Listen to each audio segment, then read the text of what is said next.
Welcome to Too Many Minis. My name's Ossie. I just had to make a video because they did the Games Workshop did the previews at Adepticon last night, this morning early, and there's just a lot of great stuff, and I wanted to just give my impressions of it. Oh, here's some talking guys. This is some talking guys. If you're into the talking guys, we're gonna check out. We're gonna have a look at the Necromunda Ash Wastes first. Now, I'm excited about Necromunda Ash Wastes. I think my friend put it best is that I'm not really a Blade Runner fan. I'm much more of a Mad Max film fan.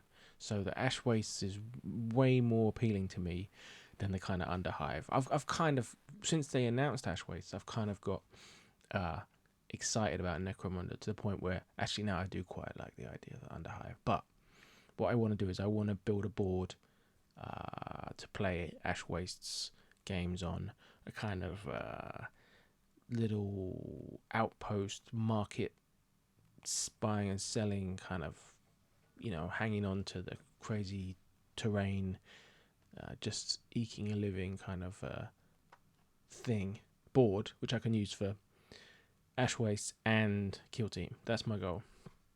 And this box just looks amazing. So this is what you got. You got the Ash Waste box. It's a standalone game. You don't have to have the existing Necromunda. It comes with all the stuff you need, and it adds vehicles. And this is what's in the box. I mean, this is really exciting to me. You've got two gangs, an Orlok prospector gang, and you've got the Ash Waste nomads and their amazing fleas, giant fleas that they ride on. Some great looking terrain, and again it's really going to fit into the idea that I have of how I want to build rocky outcrops with raised platforms. I think they've got the platforms all raised up like that, so it's really good for vehicles to be going around underneath them. I think it's a minimal footprint on the ground level, and I can try and run with that. Yeah, this looks good. You get two dune buggies. Here are the nomads. I think they look pretty great. They're obviously very Tusken Raider looking, but I think they are going to be neat. Yeah, great stuff. I think you get 10 in the box, it looks like. And you've got the Orlok dune buggies with gunners on the back. I'm well into these kind of vehicles. Like, I really like the what do you call them? The Atalan Jackals, the Rough Riders. I don't know what they're called. Those guys, the kind of Gene Stealer Colt small vehicles and motorbikes. They look amazing, and I think you're going to be able to use them in this game. It really looks like it. And these are the giant flea things. Aren't they mad? I love that they've got like little bandages. One of them has a kind of makeshift stitching done. He's been repaired by his nomad rider. Here, this one. I think that looks fantastic. I assume they're going to be pretty fast as well. They look fast. Again, it's a nutty design. Really cool stuff. The terrain looks fantastic. Really like these, what they call them, hab modules, where they live. And again, you've got the kind of awnings. It's really going to blend with the market stall set they did. So I'm really excited to get that mixed in and make a kind of trading post, a remote trading post.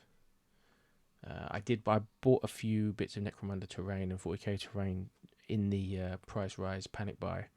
So I'm kind of well set up. If I get this and start working on that stuff, I should have a really nice board for this and for Kill Team. Although the Ash Wastes are more kind of ashy coloured. I was expecting a more yellowy or red colour, but this is really ash. So that's going to affect how I base my models, I think. But yeah, I'm into it. I'm going to have to learn a new basing technique.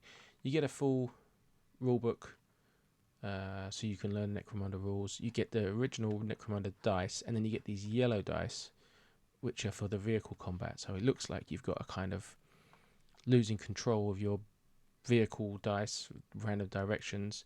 It looks like you've got one which to apportion damage to different parts of the vehicle, maybe the driver, the gears, the machinery, or the side. It looks like, and then I don't know. This one maybe for ramming. The last one, it looks like a Blood Bowl dice, but yeah, maybe for ramming. You get templates, cards, reference sheets. Yeah, I'm into it. I really am into it. Super excited about that. That's a definite get for me. I think that's definitely a big box of the year for me. The Underworlds warband that they've revealed, the Exiled Dead, is a kind of soulblight, I think, kind of This is a necromantic vampire, lots of hands on him and no mouth, and he looks like a Delac ganger from Necromunda, but he's just cool. And then we got a cool load of kind of Frankenstein's monster, reanimated zombies. This is like, kind of looks like the new skeleton models, but put together wrong. I think they're cool. I think it's a cool aesthetic, and they've done a really nice job of it. And it's quite different from what we've already had. A bit more scientific, a bit less magical. And although, to be fair, it's not very scientific, is it? Yeah, I'm into them. I'd be interested to see. I don't play Underworlds, but if they can get some Warcry rules for them and all the other Harrowdeep era warbands, I'd be keen to play them.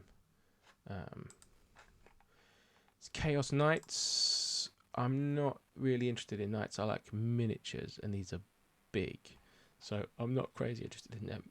And I don't play 40k, but I do think they've got some amazing bits in the set, and I'm sure people are going to be pretty excited about these.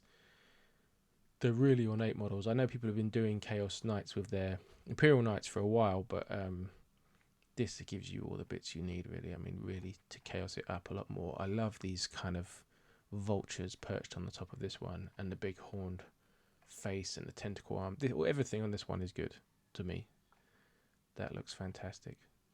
And yeah, I kind of want those vultures. I wonder if somebody will sell them separately on eBay. Top notch. So that's a big release for Knights fans. Codexes for that. The Blood Bowl Norse team. Again, I think Blood Bowl recently have just been getting everything right. These look great to me. Like the kind of, what they call Ulfwearen, I can't remember what they're called. Werewolfy guys look cool. You know, I think it's going to be big with Space Wolf fans, Dwarf fans. You got a lot of beer and horns going on. I think they've just come up with a really good look for them. I think previously the Norse teams have been a bit kind of basic looking, very human. These look cool now. The Valkyries are cool, and they've even got something really stupid. They've got, where are they? Next bit down, beer pigs, beer boars, who I assume can give all kind of beer-based buffs, and that's good fun. I mean, like, I think the Blood Bowl range is great for that now, especially like you've got the halfling team, and this has got that kind of level of character. Really impressive. I would be tempted by these. I think they look great, and we've already seen the Yeti, or whatever it's called. So yeah, good stuff. For Age of Sigmar, they are moving into Thondia, and I don't play Age of Sigmar, but again, like I play Warcry, I'm into the setting. Again, it's a bit similar to Ash Wastes, and it's venturing out into the wilds, trying to settle,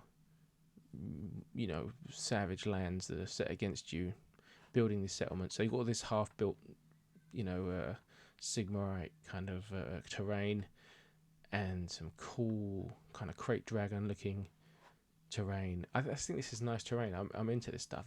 The AOS terrain recently has really appealed to me, and that's not always been the case. So yeah, I like this. I like the stuff of it. Thondian Strong Point.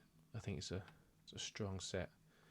And again, if I can give myself an excuse to need it, I can imagine getting it. Another great Nighthorn Hero. This guy's a ferryman. is standing at the prow of his ship.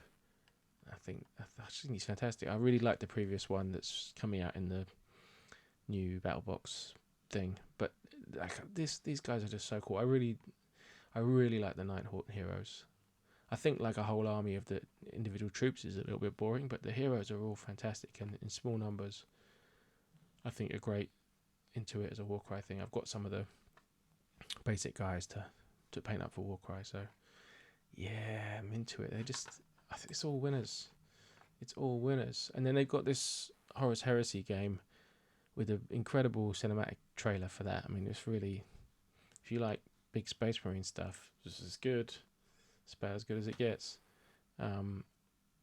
But nothing really will get me into Horus Heresy. I think the kind of more gothic look is not really my bag. It's like not the things I like in the 40k world. More ornate, more clunky and ironclad. But if there's one thing you could tempt me to get into it, it's Mark 6 Beaky Space Marines, which I grew up with, and I still have loads of old ones. And I'll be honest with you, when I saw this, I was like, I could actually be quite tempted by that. So I think also the fact that they used old vehicles. I think my impression is that in Heresy you can use regular old rhinos, Land Raiders of the style that I grew up with. Again, I think Forge World does loads of them, and it would be an excuse to buy the Forge World Outriders, the Heresy era bikers. That are some of my favourite models Forge World do. I think they're incredible. And also you get a Primarch, don't you? And those models are insane. I was looking at them when I was up at Warhammer World the other week. So, I've got too many games, but I could be quite tempted. I even quite like this guy, the Praetor. But it's all about the helmet on these guys and their studded shoulder pad. I just am quite tempted. So we'll see when that comes out what it's like. I don't know much about the game. I might look into how it is. Don't know what kind of troop numbers you're talking about and that kind of thing. But yeah, I might have to check it out. They've found their way of tempting me into that as well. And they're saying that Chaos stuff's coming soon, which is happy news for the Chaos dudes in 40k. But yeah, like I think it's just a really strong previews. I'm really impressed, and most of all for me, I'm excited about this Ash Waste. That's a definite get for me. This is the kind of 40k era business that I'm interested in. A kind of Mad Max desert vehicles, barely scratching a living, kind of Tatooine vibes. Bang into it. Let me know what you're excited about from this lot. Maybe you don't like any of it. That's fair enough. There's nothing for Middle Earth at Adepticon this time, and we're still really waiting for our next Middle Earth thing, the Defense of the North. We do need to find out a bit more about that and a release date and stuff. But everything else here, nothing for Warcry, but everything else got good stuff here as far as I'm concerned. Really impressive it, and it's just, it's a bit of a home run for Games Workshop in my opinion. Let me know what you make of it all, what you're going to be getting. I'll definitely try and do some videos as I work on my Necromunda terrain, because I'm super excited for that. Super excited. And yeah, thanks for watching. Nice one. Bye.